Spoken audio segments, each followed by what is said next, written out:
Muy buenos días. Hoy desde el Colegio Andino, conmemorando un año más de vida, 37 años, nos sentimos orgullosos de estar al lado de Monseñor, de nuestro señor párroco, del señor Leal, del representante de la Cámara de Boyacá, de nuestros jóvenes de grado 10º, grado 11º, para desarrollar este conversatorio. A toda nuestra audiencia, un saludo muy especial y nuestro agradecimiento por estar con nosotros y seguirnos. Mil gracias. Vamos a dar inicio con nuestro conversatorio.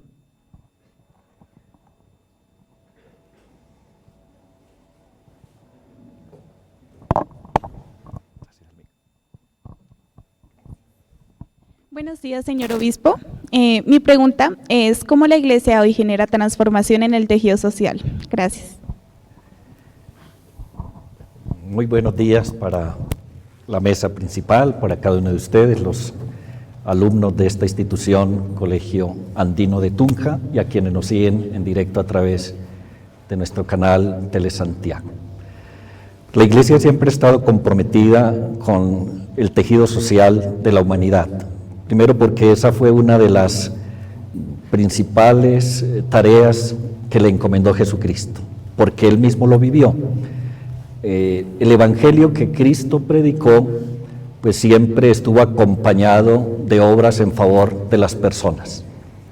Por ejemplo, uno de los relatos bonitos que tenemos es el capítulo 6 del Evangelio de San Juan, donde Jesús, después de una jornada de evangelización con la gente, dijo: no es bueno despachar a esta gente con hambre, no sea que vayan a desfallecer por el camino. Y por esa razón le dijo a los discípulos si tenían algo para darles de comer. Ellos se asustan porque dice 200 denarios no alcanzarían ni siquiera para que a cada uno le alcance un pedacito. Aquí hay un joven que tiene 5 panes y 2 peces, pero ¿qué es esto para esta multitud? Y fue el momento en que el Señor dio de comer a todos y hasta sobró. Con lo que sobró Él dijo que no se pierda nada. Siempre el Evangelio de Jesucristo estuvo marcado por el compromiso con la persona humana. Por eso nos va a decir que al final de los tiempos cada uno seremos revisados sobre obramos con misericordia o no con nuestros hermanos. Esto lo ha tenido la Iglesia presente a lo largo de los siglos. Lo dijo, por ejemplo, San Juan Crisóstomo. Dice: si en algún momento hay que deponer la oración para asistir a un pobre, hay que hacerlo.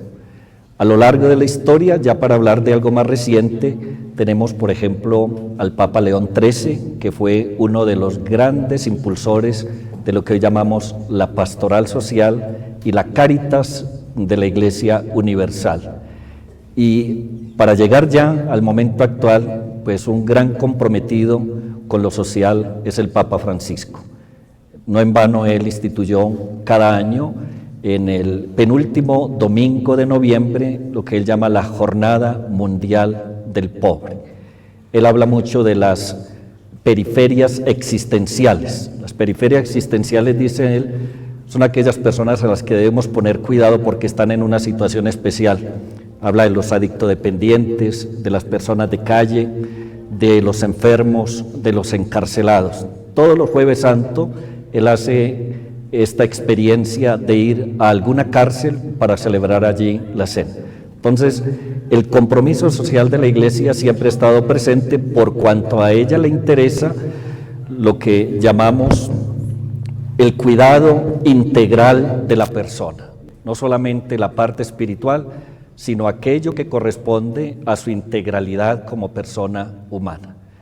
Entonces, este es un compromiso y tal vez yo les recomendaría mucho estudiar lo que se llama la doctrina social de la Iglesia. La Iglesia tiene una doctrina sobre la cual ella se basa para hablar de lo social.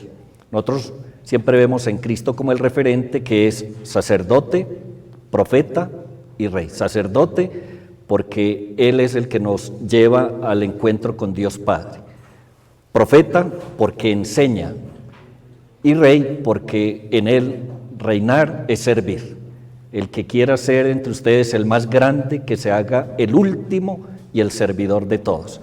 Esa fue la consigna que le dejó a la Iglesia, que a veces la Iglesia no ha cumplido a cabalidad lo que el Señor le haya entregado, pues es parte de nuestra condición humana, pero en el centro de la doctrina social de la Iglesia está siempre el cuidado integral de las personas. Y bueno, podría también adjuntarte que el Papa Francisco escribió una encíclica muy bonita que se llama Laudato Si, alabado sea mi Señor, basado en un canto de San Francisco de Asís, donde nos llama al cuidado de la casa común, que es este mundo en el que estamos. Hoy se habla mucho del medio ambiente, del cuidado de la casa común, del cambio climático, y la Iglesia siempre ha estado abanderada por el cuidado y la ecología en este momento tan difícil para toda la humanidad. Gracias a ti. Muchas gracias.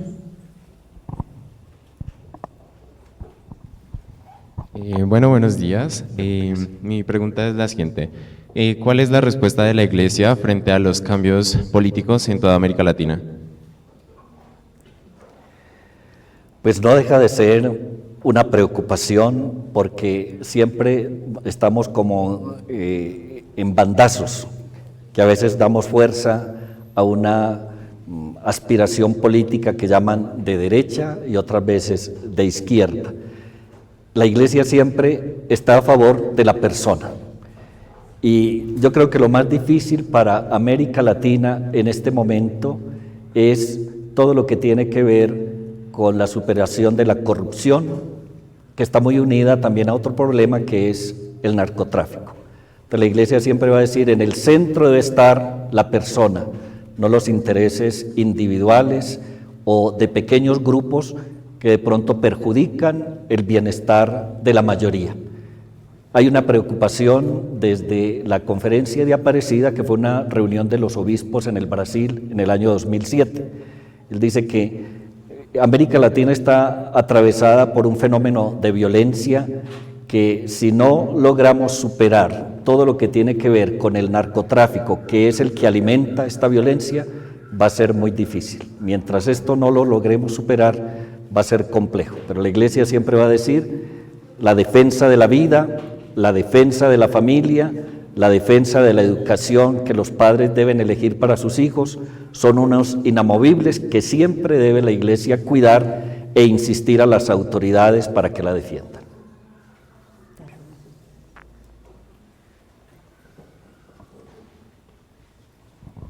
Buenos días, señor obispo. Pues mi pregunta va sobre cuál es la relación que tiene la Iglesia con los objetivos de desarrollo sostenible dentro del país y la región. Como ya lo mencionábamos al inicio, pues en cada país está lo que se llama la conferencia episcopal. Aquí en Colombia tenemos la Conferencia Episcopal de Colombia y ella está para atender a las distintas dimensiones de la pastoral, pues organiza lo que se llaman los departamentos. Hay un departamento en la Conferencia Episcopal que se llama de la Pastoral Social y Caritativa. Allí ella desarrolla distintos programas propios de la Iglesia y también a veces en comunión con algunas entidades que tienen proyectos sobre todo en favor de las regiones que llamamos de periferia, lo que es el Catatumbo, lo que es Arauca, la parte del Pacífico, el Chocó, la parte del Cauca, Nariño. Está enfocada muy especialmente a estas regiones que tradicionalmente han sufrido más por cuestiones de violencia, de migración. Entonces el compromiso es real. Sería muy bueno que ustedes, por ejemplo, entraran a la página de la Conferencia Episcopal, se las digo, cecsec.org.co.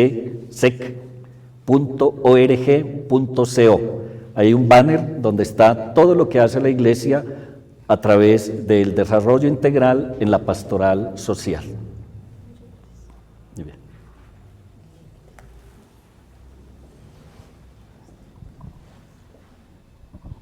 Muy buenos días, señor obispo. Mi pregunta es la siguiente. ¿Cuál ha sido el papel de la Iglesia en la resolución de conflictos de manera pacífica en Colombia y en el mundo? Pudiéramos decir, sobre todo en Colombia, su compromiso ha sido estar siempre acompañando los distintos procesos de paz. Aquí ustedes tuvieron conocimiento especialmente de Monseñor Luis Augusto, que siempre estuvo en todas las comisiones a nivel nacional e internacional como acompañante. En algún momento se ha pedido la mediación, pero entendemos que esto es responsabilidad sobre todo del Estado, la parte de ya cómo se maneja ese proceso. La Iglesia siempre ha tenido un papel de acompañamiento y siempre ha estado a favor del diálogo, es decir, que la confrontación armada, el destruirnos en esta guerra fratricida, eso no tiene sentido, que como seres humanos racionales debemos tener siempre canales para que sea a través del diálogo, la concertación, que se lleguen a acuerdos. Lo que pasa es que hemos tenido como oídos sordos a esto y, como les decía, en la base de todo o lo que atraviesa, hace como transversal y dificulta el camino de la reconciliación y de la paz en nuestro país es el problema del narcotráfico. Ahí hay una cosa que no solamente trasciende al país, sino a todo el mundo, porque aquí se produce y se consume, pero los países que la reciben son principalmente consumidores que no ayudan a ese proceso. Entonces la Iglesia siempre ha estado comprometida, siempre cuando ha sido llamada ha estado ahí. Yo, por ejemplo, les puedo contar desde mi experiencia personal, estuve 5 años y medio en la diócesis de Ocaña, norte de Santander, que tiene una gran región del Catatumbo. Y la Iglesia siempre era un referente para cualquier diálogo que se estableciera para alguna situación que se ocurría, una zona tan convulsionada. Estuve unas 3 veces acompañando el recibir personas que habían sido secuestradas, etcétera. Siempre la Iglesia ha tenido como ese papel de mediadora, de acompañante, y ha sido o ha jugado un papel muy importante por la confianza que inspira a pesar de las dificultades con los grupos armados. Entonces, a nivel mundial, pues siempre la Iglesia a favor del diálogo, la concertación. Y aquí en Colombia, muy del lado sobre todo de las personas que están en las periferias y que son las que sufren los mayores coletazos de la violencia que sufrimos. Y pues te completo también, hay una Comisión Nacional de Conciliación. Esa la preside el que está como presidente de la Conferencia Episcopal, con un grupo de obispos y con profesionales que conocen del manejo de estos conflictos. La Iglesia tiene su propia comisión de conciliación a nivel nacional.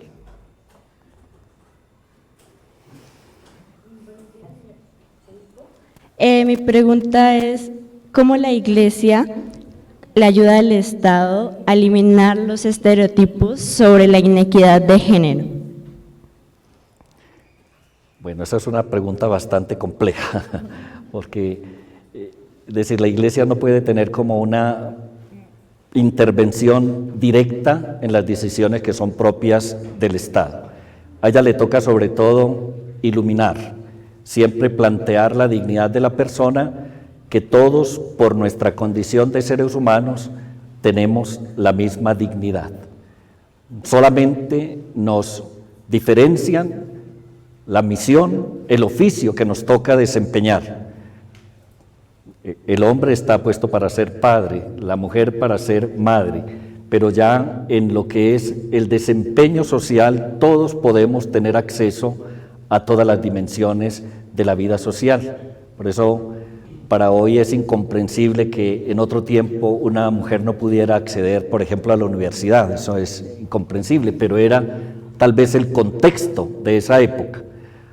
Anteriormente tal vez no se pensaba que una mujer pudiera llegar a ser presidente. Hoy eso es totalmente posible, porque ya se han esclarecido muchos de los, digamos, elementos que se tenían antes para separar lo masculino y lo femenino. Hoy lo que sabemos es cada uno tiene la posibilidad de acceder a todo lo que es el manejo de lo social. Entonces, pues la intervención de la Iglesia es más que todo para iluminar, pero no para de pronto imponer, porque no es su rol, no le compete a ella. Buenos días, señor obispo. ¿Cómo vincula hoy la Iglesia a las personas que no comparten ideales con ella? No te escuché la última. ¿Cómo la iglesia vincula a las personas que no comparten ideales con ella? La iglesia tiene lo que se llama el ecumenismo y el diálogo interreligioso.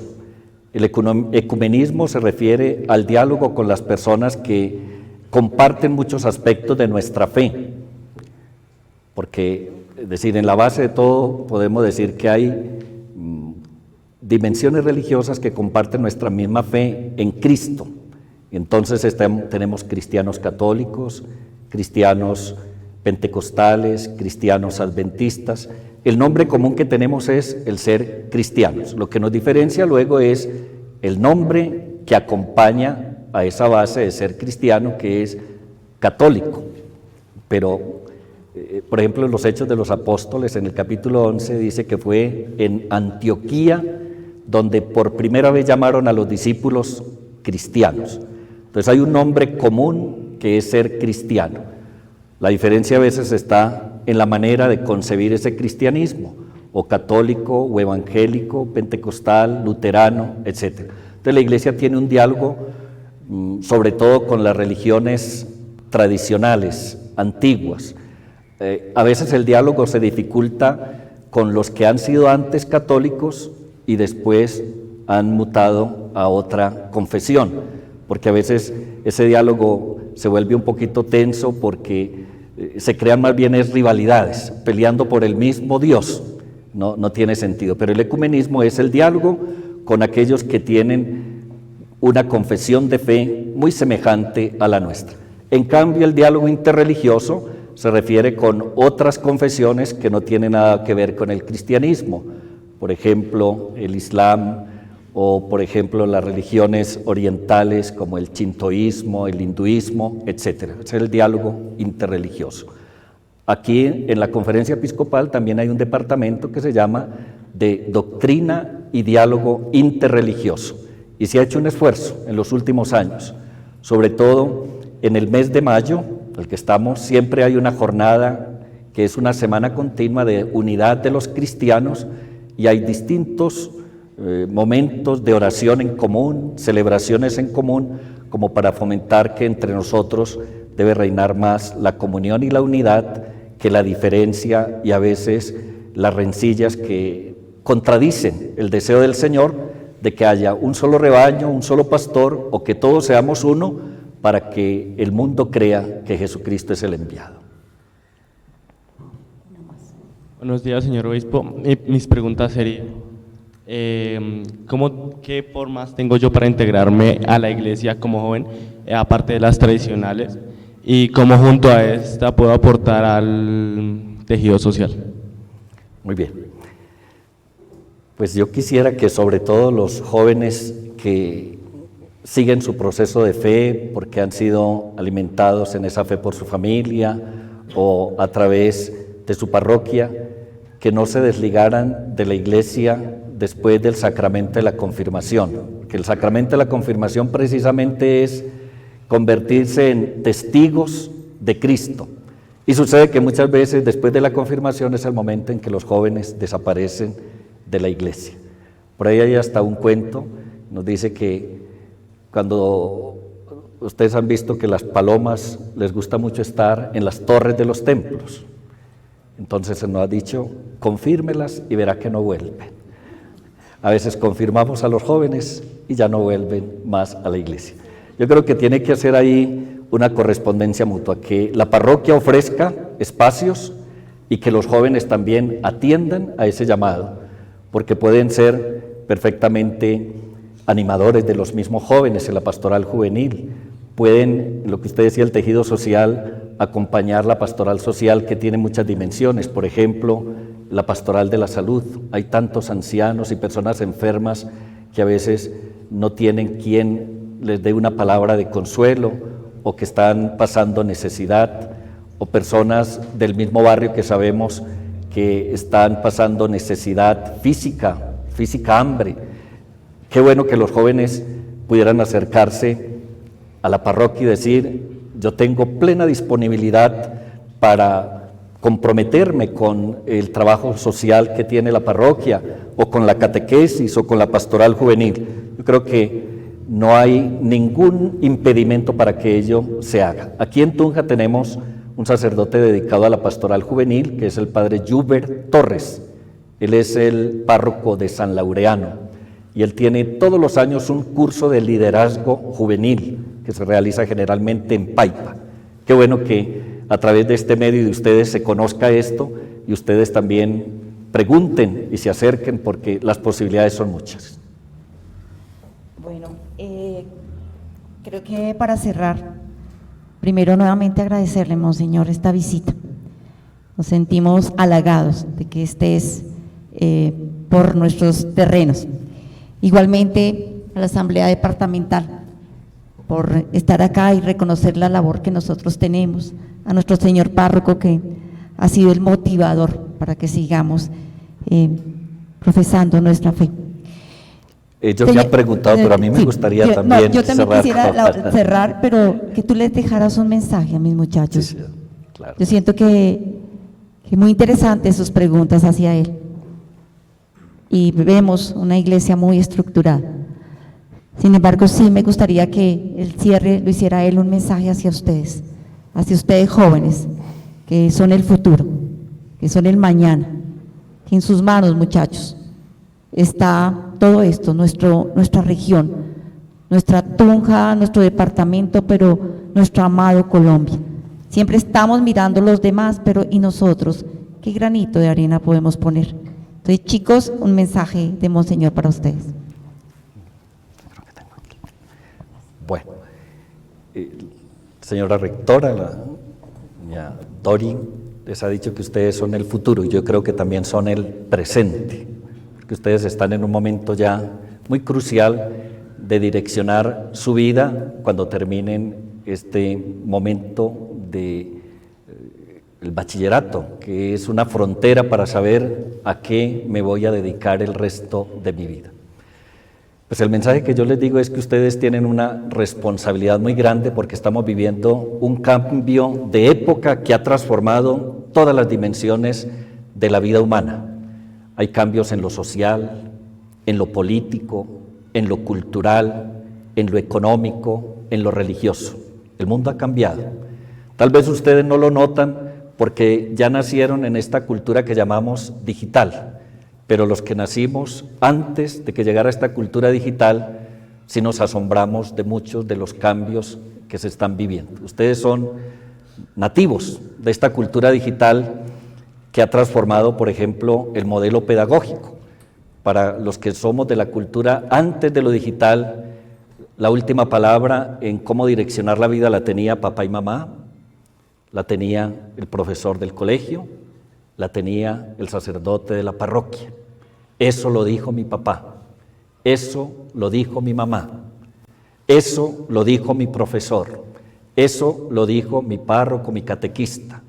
Hoy mucho está movido es por los medios de comunicación. Ustedes dicen, eso lo leí en el Face, eso me lo mandaron por Instagram, eso yo lo leí en Twitter, eso lo leí en Wikipedia, estuve en Google. Bueno, no es que yo sea apegado a todas estas redes, pero por lo que uno conoce y escucha, pues generalmente la gente se direcciona mucho por lo que dicen los medios de comunicación, de manera que el modelo pedagógico hoy fuerte son los medios de comunicación.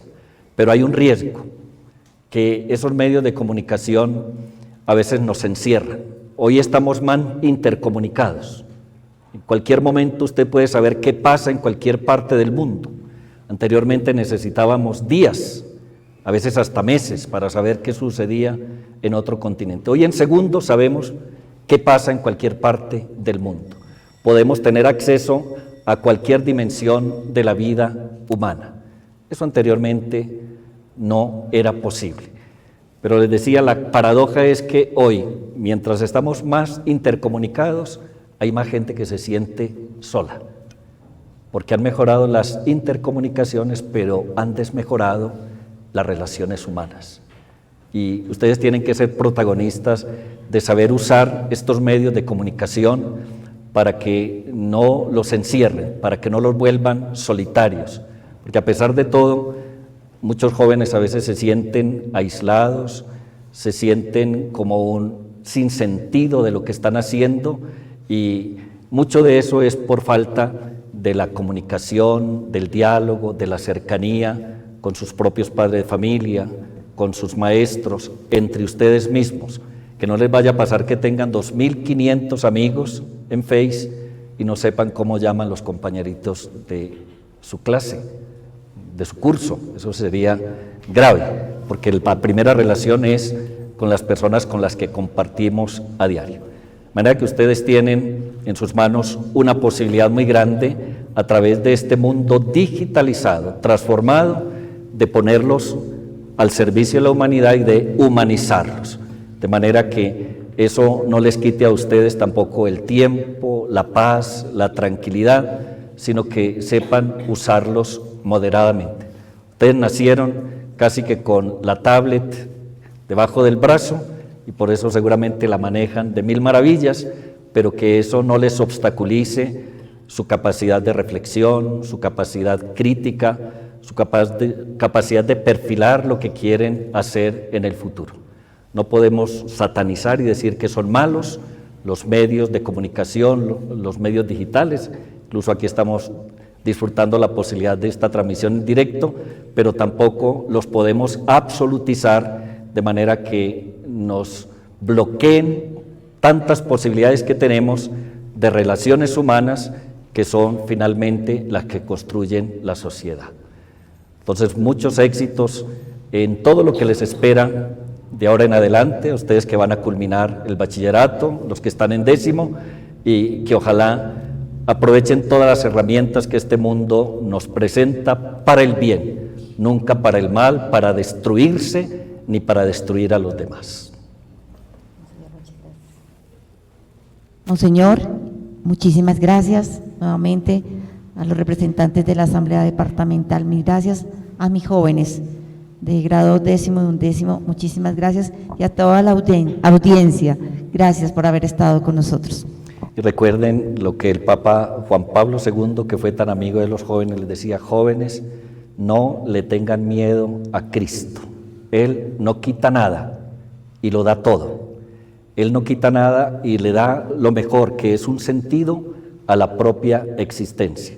Ser creyente, creyente en Dios no disminuye nuestra humanidad, todo lo contrario, la eleva, la sublima, la engrandece. Yo entiendo que a veces en esta edad vienen dudas, vienen desconfianzas, pero el mayor milagro de la existencia de Dios es cada uno de nosotros mismos, que en un organismo tan bien estructurado hace posible que podamos estar en todo momento funcionando con un corazón que late y con una inteligencia que nos ayuda a proyectar nuestro propio porvenir.